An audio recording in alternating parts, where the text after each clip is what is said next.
Баршаңызға сәлем. Бүгін шығыстың өте дәмді тағамы мампар сорпасының дайындалу жолымен бөлісетін боламын. Бізге қажетті ингредиенттер: ет, қызанақ, картоп, сәбіз, пияз, болгар бұрышы, ашты бұрыш, кинза шөбі, татымына қарай тұз бұрыш және де қызанақ пастасы. Етті және де көкөністердің барлығын видеодағыдай кубик тәрізді етіп турап шығамыз.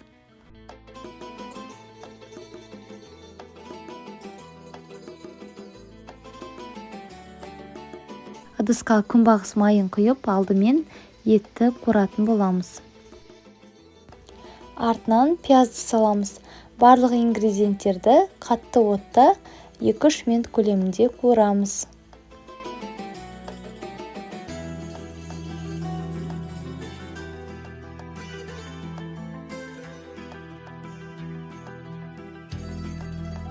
Томат пастасын салып, артынан кинза шөбін салып, барлығын жақсылап араластырамыз.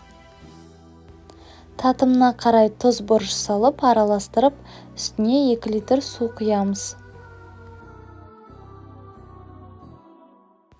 Сорпамыз қайнап еті піскенше қамырын дайындайтын боламыз. Қамырына ұн, жұмыртқа, тұз, су қажет. Қатты қамыр илейміз.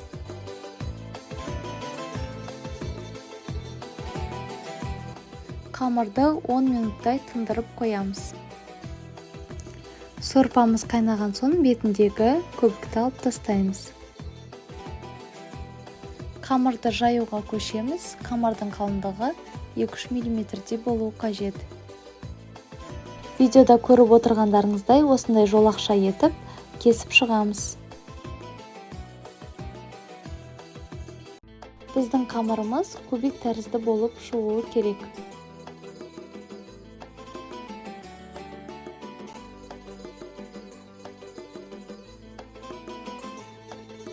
Ең соңында жаймамызды қайнап тұрған сорпаға салып, араластырамыз. Ыдыстың бетін ашық күйде қалдырып, 10 минуттай қайнатамыз.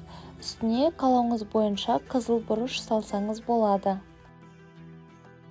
10 минут өткен соң қақпағын жауып, астын өшіреміз. Осымен біздің мампар сорпамыз дайын. Дәмі өте тамаша. Міндетті түрде дайындап көріңіздер. Сіздермен болған Гүлім.